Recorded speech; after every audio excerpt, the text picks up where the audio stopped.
Depois de uma espera ansiosa e repleta de curiosidades, o live action de One Piece finalmente estreou na Netflix, e vem sendo muito bem recebido. A crítica especializada de uma forma geral deu boas notas à produção, enquanto os fãs estão emocionados com a maneira que a série se mantém fiel à obra original de Eiichiro Oda. No entanto, vale lembrar que essa jornada até o lançamento foi repleta de desafios e acontecimentos interessantes, que continuam a moldar o futuro da produção. No vídeo de hoje, vamos apresentar 7 curiosidades sobre a série live action de One Piece, que já se estabeleceu como um dos maiores sucessos do serviço de streaming. Mas antes de começar, eu queria pedir para você deixar o like aqui no vídeo, se inscrever no canal e ativar o sininho, porque assim você sempre vai receber as notificações. Feito isso, bora para mais um vídeo. Desde o momento em que foi anunciado, o live action de One Piece deixou os fãs repletos de dúvidas e incertezas.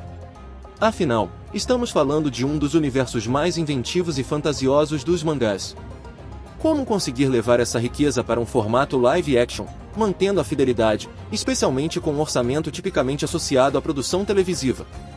Bom, a resposta é levar esse orçamento ao limite máximo.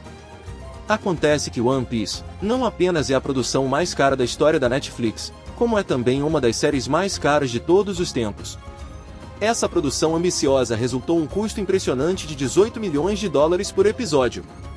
Para efeito de comparação, a última temporada de Game of Thrones, da HBO, teve um custo de $15 milhões por episódio. Ao longo de muitos anos, Eiichiro Oda hesitou em aceitar a ideia de produzir um filme ou uma série live action baseados em One Piece. Isso porque ele achava que não poderiam adaptar a obra como ela deveria ser, e na sua percepção a tecnologia não era suficiente para transformar suas ideias em realidade. No entanto, a opinião de Oda mudou quando ele conheceu Matt Owens. Quando o produtor foi conversar com Oda sobre a adaptação, ele deixou bem claro que era profundamente fã de One Piece, e explicou o que a obra significava para ele. Owens foi sincero, dizendo que sempre achou belíssimo como One Piece explora as tragédias e as dores da vida, mas deixando claro que elas não definem quem você é. O que define isso é o que você vai fazer com essas experiências, as quais você não precisa vivenciar sozinho. O produtor completou ainda, revelando ao mangaka que One Piece salvou a sua vida em um momento de depressão, e que ele queria compartilhar o poder dessa história com o mundo. Após essa conversa, Oda disse que confiava 100% em Owens. Para dar vida ao fantasioso mundo de One Piece, muitos dos navios icônicos do mangá foram meticulosamente construídos de verdade, na deslumbrante cidade do Cabo, na África do Sul. Esses navios, como o Going Merry, Miss Love Duck, Bharat, Red Force e o navio de Gar, foram utilizados nas filmagens, dando um toque de realismo necessário para uma série que lida com aspectos muito lúdicos. O cenário também era parte importante da produção. A maior parte das filmagens foi feita na cidade do Cabo, na África do Sul, conhecida por suas belíssimas paisagens. A Catalunha, na Espanha, com as suas vibrantes estâncias balneares na Costa Brava e nas montanhas dos Pirineus, também serviu como local de filmagem. Além disso, algumas cenas foram gravadas nas paisagens de Quintana Roo, no México.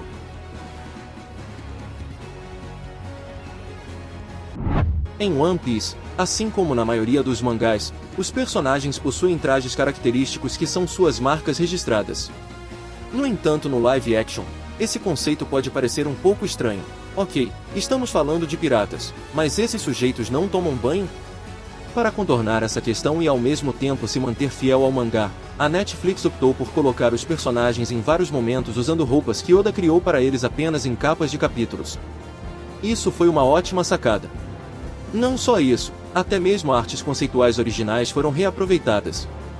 Por exemplo, a Nami pode ser vista usando um visual que apareceu apenas em seu conceito original, quando Eiichiro Oda ainda estava desenvolvendo os personagens. Devemos ver muito mais dessas referências ao longo da série.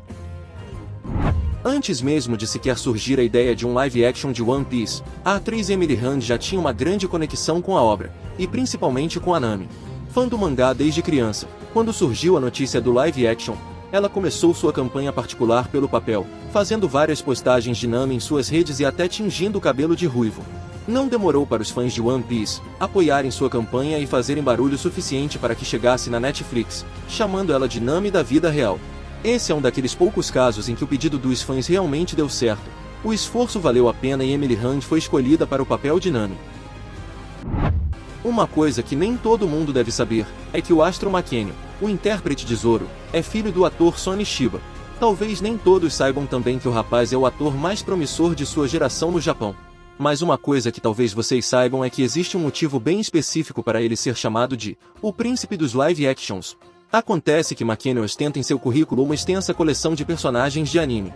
Antes do Zoro, mais recentemente ele viveu o Seiya de Pegasus no filme de Cavaleiros do Zodíaco. Mas não fica só nisso não. Ele também deu vida ao Okuyasu Nijimura no live action de JoJo's Bizarre Adventure, Scar em Full Metal Alchemist, Soul em Tokyo Ghoul S, e Enishi em Rurouni Kenshin. Não há dúvidas, ele é imparável. É comum que atores escalados para grandes papéis façam um famoso laboratório, vivendo como seus personagens para entrarem melhor no papel. O intérprete de Luffy, Iñaki Godoy, não foi exceção. O jovem ator mexicano embarcou em uma viagem de 3 meses pelo Mar Caribenho, onde fez parte de uma tripulação e aprendeu a navegar, cozinhar e até fazer a limpeza a bordo.